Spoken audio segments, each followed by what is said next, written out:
Hello बच्चों, आज हम एक बहुत इम्पॉर्टेंट टॉपिक शुरू कर रहे हैं और वो है रोटेशनल मोशन। आप जानते हैं कि रोटेशनल मोशन हमारे डे टू डे लाइफ में बहुत इम्पॉर्टेंट रोल प्ले करता है। जैसे फॉर एग्जांपल अर्थ के रोटेशन की वजह से हमें डे एंड नाइट मिलते हैं। व्हील के मोशन की वजह से आप देखिए कार का मोशन पॉसिबल है या घड़ियों का मोशन पॉसिबल है। यानी rotational motion is use in everyday technology के अंदर बहुत यूज होता है। इवन अगर मेरे को रोटेशनल मोशन को मैं अगर न्यूटन के यूनिवर्सल ग्रेविटेशनल लॉ से कंबाइन करूँ along with the laws of motion से, तो मैं स्पेस या शटल के बारे में कई चीज़ें मैं सैटेलाइट के बारे में एक्सप्लेन कर सकता हूँ। मैं ये भी एक्सप्लेन कर सकता हूँ कि सैटेलाइट को किस पोजीशन में लॉन्च करें ताकि वो अर्थ के रिस्पेक्ट में हमेशा एक ही पोजीशन में रहे and so on. So rotational motion is a very important in our day to day life. Now motion को मैं दो तरह से कैटेगराइज कर सकता हूँ। एक है सर्कुलर मोशन। सर्कुलर मोशन का मतलब ये है कि आपका जो एक्सेस ऑफ रोटेशन है वो फिजिकली बॉडी के थ्रू पास नहीं करता है। जैसे फॉर एग्जांपल अर्थ का rotation around the sun is उसकी एक्सेस सन के थ्रू या अर्थ के थ्रू पास नहीं करती है। So that type of motion you call it a circular motion. या कार कोई अगर सर्कुलर में घूम रही है तो that is a circular motion. और रोटेशनल मोशन है जिसमें axis of rotation is passing through the body. जैसे फॉर एग्जांपल अगर मान लीजिए ये बॉल है और अगर ये रोटेट कर रही है, सो दैट मीन्स कि axis of rotation is passing through the ball itself. So that is called your rotational motion. और कई जगह आपको ये दोनों मोशन एक साथ कंबाइंड मिल जाते हैं। फॉर एग्जांपल इवन बॉल का केस ही ले लीजिए, तो बॉल तो वैसे rotational motion along the axis है, लेकिन इसका अगर मैं कोई पॉइंट कंसिडर करूं तो that point is making a circular motion around the centre. So both the motion can be combined also. हम जो स्टडी करेंगे it will cover the both the motions. तो आपको ध्यान होगा कि जब हमने लीनियर मोशन की स्टडी की थी तो हमने कई पैरामीटर डेवलप किए थे, like your displacement, velocity, acceleration. Similar to that there are parameters in the rotational motion और उनको हम वन बाय वन समझेंगे। आज हम देखेंगे what is the angular displacement. और ये जाने से पहले ये इम्पॉर्टेंट है कि आप लोग अवेयर हो एक new method of measurement of angle which is called radian. So मैं आपको थोड़ा सा ये ब्रीफ कर दूं, then we'll move on to this. So आपको आज आप एंगल जो मेजर करते हैं वो आप किस में मेजर करते हैं? आप मेजर करते हैं डिग्री के अंदर। दैट मीन्स मान लीजिए अगर कोई ऑब्जेक्ट है और उसने अगर एक सर्कल किया है, ये सेंटर है तो और ये रेडियस है, तो आप कहते हैं कि it has moved 360 degree. You have moved 360 degree. Now ये 360 डिग्री कहाँ से आया? Why not I call it 100 degree और 350 डिग्री। ये 360 degree is an arbitrary number, it is a human constructed number है और इसका कोई मैथमेटिकल बेसिस नहीं है।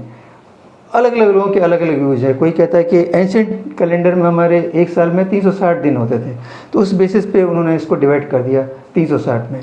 या कुछ एस्ट्रोनॉमर सोचते थे कि जो हमारे प्लानट है वो एक दिन में 1/360 part of the sky traverse करते हैं, सो दे डिवाइडेड इनटू 360। पर whatever may be the reason, but this is not based on certain mathematical fact. और आप जानते हैं ऐसा यूनिट के लिए तो हमें कोई एक मैथमेटिकल फैक्ट पे बेसिस पे पैरामीटर चाहिए। सो दैट मीन्स हमें एक नया एंगल मेथड मेजर करने का तरीका निकालना पड़ेगा which is based on some mathematical concept. So वो हम थोड़ा देखते हैं। मान लीजिए कि आपको अगर यही एक रेडियस है r और ये एक पॉइंट है और it is moving around a circle,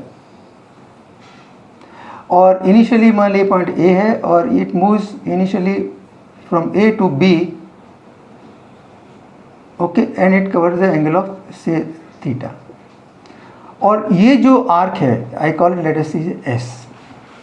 now ये जो एंगल है इस ये based on the this S, the distance S and also R, क्योंकि angle is subtended by this arc on at the centre, और ये जो S है also depend upon the R। और देखिए एंगल तो अगर मान लीजिए अगर ऐसे है, ऐसे R चेंज हो जाता है तो आप देखेंगे कि S भी चेंज हो जाएगा।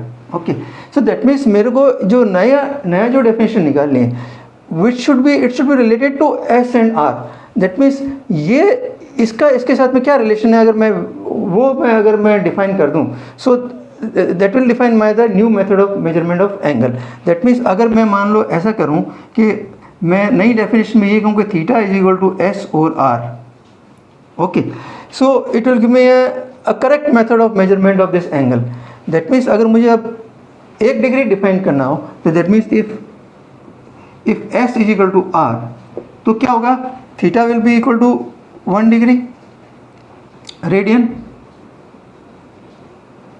1 डिग्री रेडियन कौन सा होगा, it will be angle subtended by this r whose length is equal to the radius. Okay, so that's a new definition. मान लीजिए suppose the particle has traveled like this up to this point और मुझे ये angle निकालना है in terms of radian. तो मान लीजिए ये मैं x रेडियन है. Okay, so that means x radian का दैट मीन्स अब बाय दिस न्यू डेफिनेशन क्या हो गया, I have to find out कि ये एंगल कितने लेंथ ऑफ आर्क से बना है, नंबर 1, और वो जो आर्क लेंथ है वो इस रेडियस का कितने टाइम से है. दैट मीन्स मुझे पता है आर्क लेंथ, मेरे को पता है, that means x is equal to arc length तो मुझे पता है 2 पाई r. ओके, और कितने टाइम्स ये है r, that means this is equal to 2 pi radian. कहने का मतलब क्या हुआ, दिस एंगल जिसे हम बोलते थे 360 degree is called, with a new definition it is called 2 pi. That means 2 pi radian is equal to 360 degree. Okay, so first let us say क्या definition मैंने लिखी है, for a circle of radius r, 1 radian is the angle subtended by an arc length equal to r. Okay, so this is the new definition of the radian. और जैसे कि हमने कहा कि the full when the particle make a full circle, it traverses 2 pi radian which is equal to the 360 degree. So that means pi radian will be equal to 180 degree. Okay, that means 1 radian will be equal to 180 by pi degree. Okay, that means क्या होगा, अगर मान लीजिए मुझे 45 degree angle को convert करना है radian में, तो मैं क्या करूँगा, इसको पाई रेडियन बाई 180 से मल्टीप्लाई कर दूँगा. So this will be equal to pi by 4 radian. So this is my new method of measuring the angle in radian. और आप देखिए कि इसकी ऐसा यूनिट इज एंगल मेजरमेंट की है radian, because it is based now on a certain mathematical concept. So इसके और भी एडवांटेज, जैसे ये जो रेडियन में जो एंगल नापते हैं, आप देखेंगे कि आगे जब आप पढ़ोगे कि कैलकुलस में it will B of very useful thing. और जैसे मान लीजिए कोई मुझे पीरियोडिक फंक्शन रिप्रेजेंट करना हो, पीरियोडिक फंक्शन, तो वो इसके अंदर वेरी सिंपल तरीके से मैं इसको रिप्रेजेंट कर सकता हूँ. So these are the advantage of this. और आपको हर न्यूमेरिकल में आपको ये कन्वर्जन करके रेडियन से ही सॉल्यूशन निकालना है. इसका एक और एडवांटेज है कि जैसे मान लीजिए आपको एक्यूरेसी, जहाँ तक सवाल है, आप एंगल में कितनी एक्यूरेसी रख सकते हैं, आप एंगल में डिग्री, मिनट्स एंड सेकेंड, जबकि इसके अंदर because theta is a ratio of to quantity, so it can go up to any point, so it gives me a more accurate representation of the angle also. So this was about some idea about the radian, जो आप you should be familiar with this. Now next is the angular displacement. Now angular displacement discuss करने से पहले मैं आपको थोड़ा सा याद दिला दूं कि जब हमने लीनियर डिस्प्लेसमेंट डिस्कस किया था, तो लीनियर ये डिस्प्लेसमेंट हमें क्या बताता था, it use to tell us about the motion of a body. जैसे मान लीजिए अगर ये एक बॉल है और initially it is here, initial position ये है, और मान लीजिए यहाँ से लेके यहाँ स्ट्रेट लाइन में मूव करता है, और मान लीजिए ये 1 मीटर है, and if you ask you के व्हाट इज़ द डिस्प्लेसमेंट, तो आप कहेंगे कि 1 मीटर. और अगर मैं एंगुलर रोटेशनल मोशन स्टडी करना चाहता हूँ, और ये बॉल, ये इनिशियल पोजीशन है, बॉल यहाँ से यहाँ मूव करती है, लेट अस से 30 डिग्री. सो एक तो तरीका ये है कि यू में से कि सर ये तो आपने जो बॉल मूव की है, इसका जो डिस्प्लेसमेंट है, this is the ball, this is 30 degree, so this is the displacement. आप कह सकते हैं कि sir this is the displacement. Okay, but there is another way also. दूसरा तरीका हो सकता है कि मैं आपको इसे एंगल बताऊं. That means the ball has moved by 30 degree. Okay, so I give this angle 30 degree. So which is useful for me when I am doing the rotational motion. Okay, आप देखेंगे कि एंगल इज़ मोर यूजफुल. कैसे? जैसे मान लीजिए ball ने traverse like this. Okay, so एक तरीका तो है कि आप ये कहेंगे sir ball has moved for say for example from here to here, it has moved 2 metre. और दूसरा तरीका है आप इसको कहेंगे sir is 180 degree. So 180 degree will be more useful for me because उससे मुझे क्या आइडिया लगता है कि मैंने हाफ सर्कल पूरा कर लिया because I am studying rotational motion. So मुझे ये पता लग गया कि half circle I have measured. Okay, so what is the conclusion कि जब हम रोटेशनल मोशन स्टडी करते हैं तो मोशन के लिए हमें क्या मेजर करना पड़ेगा? A displacement of the angle, that means how much angle it has traversed. Okay, so this is called your angular displacement. और क्योंकि अब मुझे एंगल मेजर करना है तो दैट मीन्स जैसे कि हमने लीनियर डिस्प्लेसमेंट डिफाइन किया था position, so that means we have to define a position of the initial position also. So मान लीजिए there is a rotating disc है कोई, suppose this is a rotating disc. तो क्या होगा कि I'll define this, let us this is the point A. So this will be my initial position. Okay, this I call it theta 1 is the initial position. Okay, or it has moved from, let us say, from here to here. So this will be my B. It has moved from here. It is moving like this. So this angle will be theta final. Okay, so delta theta will be equal to, by the definition which we defined, will be equal to theta final minus theta initial. Okay, so this will be the magnitude of the displacement. Okay, इसका देखिए, इसको major करने का एक और advantage है क्योंकि आप देखेंगे कि when the disk is rotating, so every particle of this disk will rotate the same angle. Okay, so this gives me a better idea. आपका ये part will keep on changing, the linear displacement will keep on changing for the each particle, but this will be giving me the better idea because each particle will move the same displacement. Okay, so this how you define the, so here I have written angle delta theta matlab that this change in the initial final and initial position subtended at the center of a circle by a point moving in a circular path is the angular displacement. So this is about the magnitude. So हमने magnitude तो define कर लिया, अब हमें define करना है direction. Now direction का सबसे पहले तो ये था कि एंटी क्लॉकवाइज जो मोशन वगैरह होगा तो उसको हम पॉजिटिव कंसिडर करेंगे और क्लॉकवाइज होगा तो हम उसको नेगेटिव कंसिडर करेंगे. लेकिन एज फार एज ये तो हो गया एक convention. Now as far as direction was concern, आप देखेंगे कि लीनियर मोशन में क्या था, हमने हमेशा डायरेक्शन क्या था, it was in the direction of the motion of the body. जैसे मान लीजिए अगर बॉडी नीचे आ रही है तो displacement was in the direction of the motion of the body, और बॉडी ऊपर जा रही है तो direction was towards the motion of the body. But इसमें ऐसा नहीं है. क्यों नहीं है? क्योंकि जब बॉडी मूव कर रही है तो there is not a single direction जो मैं बता सकता हूँ कि this is the direction in which it is moving, because it will keep on changing. So the best way is to take a direction which is perpendicular to this rotation, that is the axis of rotation. So इसमें जो angular displacement का direction हम define करते हैं is towards the axis of rotation. अब axis of rotation में तो it can be up and it can be down. So उसको ambiguity को हटाने के लिए what we follow is the right hand grip rule. right hand grip rule क्या कहता है कि जैसे फॉर एग्जांपल ये एक चैनल है जैसे मान लो, और ये चैनल इस एक्सिस पे अगर रोटेट कर रहा है तो राइट हैंड रूल क्या कहता है कि आप इसको एक्सिस को होल्ड करें, एक्सिस को ग्रिप करें, एक्सिस को ग्रिप करें, थंब को ऊपर रखें, और एक्सिस को ग्रिप करने के किस ढंग से ग्रिप करेंगे कि your finger should curl in the direction of the motion of the body. Okay, and then the thumb will point the give the direction of the displacement. जैसे फॉर एग्जांपल ये है, मान ली अब now it is moving toward this, it is moving toward this, that means the direction should be up.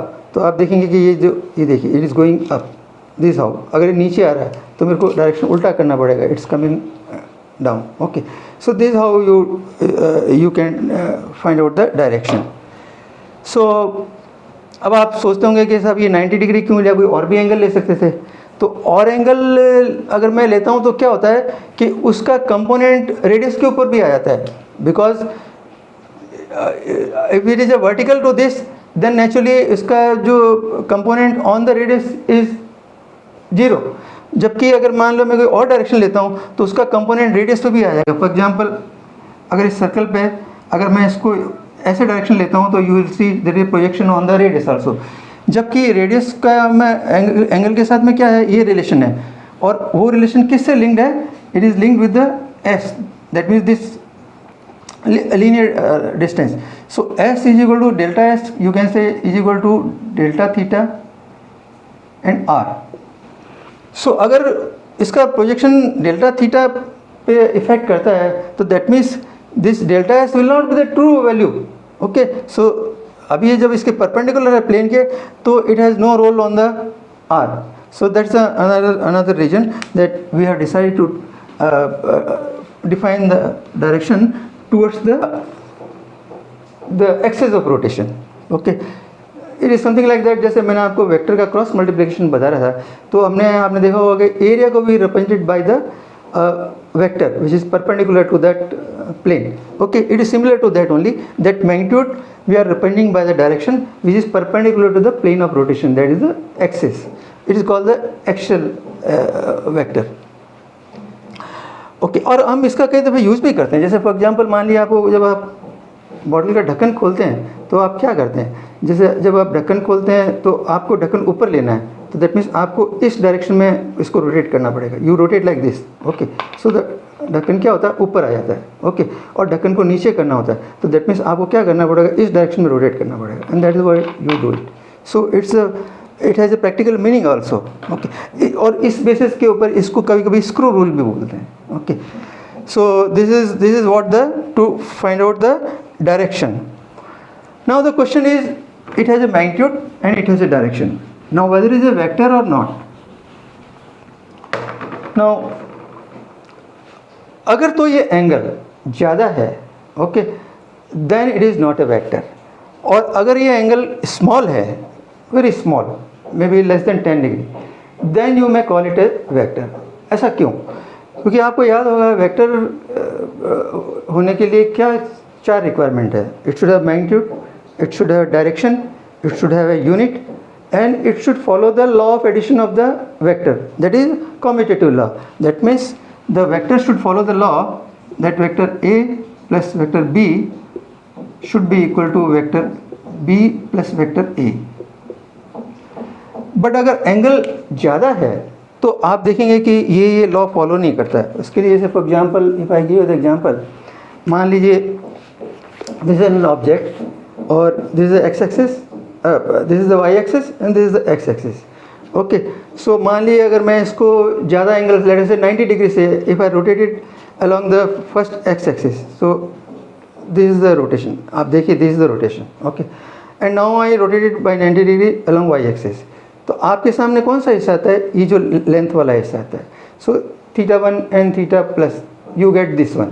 Okay, now same way में I keep it again here, और इस बार मैं वाई डायरेक्शन में अगर मैं पहले रोटेट करूँ इसको, दैट मीन्स वाई डायरेक्शन में रोटेट करूँ, that means I rotate it like this first. Okay, and then in the X direction, तो आप क्या देखेंगे, you are getting this edge which is smaller edge. So both the edges were not the same, so that means theta a plus b is not equal to b plus a, or θ1 plus θ2 was not equal to θ2 plus θ1. So that's why अगर angle large है तो हम नहीं उसको vector नहीं कह सकते। But let us से if the angle is small, मान लिए सपोज से along the x axis I turn, so I turn it by say 5 degree, so it is like this, and then y axis में 5 degree, so it's like this. So you see the same this view. अब मैं इसको उल्टा भी करूँ, जैसे मान लिया पहले मैं वाई एक्सिस में टर्न करूँ, for example I turn it like a Y axis like this, और फिर एक्स एक्सिस में, तो आपके सामने व्यू मोर और लेस वही रहता है। देयर में भी माइनर डिफरेंस बट मोर और लेस सेम व्यू रहता है। So that is why what they define कि if the angle is small then it is a vector, if the angle is large, then it is not a vector. So this is what I have written here, vector for a very small angle. Now as far as unit is concerned, so unit note as 3 unit. जैसे मैंने आपको कहा था कि एक तो आपने इसके, अगर मैं यूनिट की बात करूं तो आप देखेंगे कि एक तो आपका था एंगल, और दूसरा इसको बोलते हैं RPM, that is revolution per minute. Okay, और थर्ड जैसा अभी हमने नया पढ़ा था radian. These are the 3 units. Okay, और हमने देखा था कि अभी जैसे 360 डिग्री और 360 degree was equal to 2 pi radian, 2 pi radian equal to 1 revolution. Okay, so आपको ये कन्वर्जन इसमें आना चाहिए. दैट मीन्स अगर आपको एंगल टू रेडियन जाना है तो आप क्या करेंगे, इसको पाई बाई 180 से मल्टीप्लाई कर देंगे. और अगर रेडियन टू एंगल आना है तो आप क्या करेंगे, इसको मल्टीप्लाई कर देंगे 180 बाई पाई से. Okay, that is what you should remember. Okay, और अगर मान लिए आपको रेडियन टू आरपीएम जाना है, तो रेडियन टू आरपीएम जाना है, दैट मीन्स आप क्या करेंगे, उसको डिवाइड कर देंगे 2 पाई से. और आपको आरपीएम टू इसमें जाना है, आरपीएम टू रेडियन में जाना है, तो आप क्या करेंगे, मल्टीप्लाई कर देंगे 2 पाई से. Okay, this is what you should the conversion you should know it. So this was all about the angular displacement, or we will take some 1 or 2 numerical just to clarify that. ये मैंने कुछ questions लिए हैं. First question कहता है, if a particle complete 1/2 revolution along the circumference of a circle, then the angular displacement is आपको 4 choice दी है, 0, पाई, 2 पाई और 3 पाई. अब आपको इसको, दैट मीन्स आपको क्या करना है कि रिवॉल्यूशन को कन्वर्ट करना है आपको रेडियन में. So you know this factor. So 1.5 revolution multiply by 2 pi, that means 3 pi is the answer. Second कहता है, a rigid body is rotating counter clockwise about a fixed axis. Each of the following pair of quantities represent an initial angular position and a final angular position. Which of the combination can occur only if the rigid body rotate through more than 180 degree. That means आपको ये initial value and final value, initial value and final value दे रखी है. तो अगर body rotate करती है, that means displacement, angular displacement more than 180 degree हो, दैट मीन्स वो कब पॉसिबल होगा, when it is greater than pi, that means 3.14 होना चाहिए. ओके, सो अब देखिए 3.14 रेडियन के लिए ये इसका क्या होगा, 5 - 3 2, ये हो नहीं सकता. 1 - -2, ये भी 2, सो 5 - 1 ये है, this is 4 radian. So this is the answer because this more than this 3.14. इस तरह से देखना है आपको. थर्ड क्वेश्चन क्या कहता है, इसको मैंने सिंप्लीफाई करके लिखा है. 2 coaxial wheel are shown and the system rotate about a common axis. ये 2 व्हील है, एक का रेडियस दूसरे के रेडियस से ज़्यादा है, and they are on the same axis. If x and y is the distance traveled by A and B, x and y, x that means when wheel rotate, ये x नीचे आता है, ये y नीचे आता है. तो ये कह रहा है कि in the same time, then बताइए इनमें से कौन सी इक्वेशन वैलिड होगी. तो नेचुरली इसमें कंसेप्ट क्या है कि जब रोटेट करता है तो angular displacement is same for both the wheel. That is the concept. और हमने एंगुलर डिस्प्लेसमेंट का फॉर्मूला डेवलप किया था. क्या डेवलप किया था, delta theta was equal to delta s by r. Okay, so अगर यही फॉर्मूला हम सब यूज़ करते हैं तो इसके केस में क्या हो जाएगा, अगर ये y डिस्प्लेसमेंट है तो y is equal to 2r theta, x is equal to r theta, and you solve this equations, you get y is equal to 2x. That means this is the answer. और एक चौथा मैंने और ले लिया, convert 300 RPM to radian in second. That means RPM को radian में convert करना है. ये कह रहा है 1 second, so that means you will make this RPM in revolution per second. So divide by 60 and multiply by this factor. So this is 10 pi. That means this is the answer. So this was all about the angular displacement. और my last 2 advice, आपको जो कुछ भी नई चीज़ लगी है आप उसको नोट करिए and subscribe my channel. Thank you.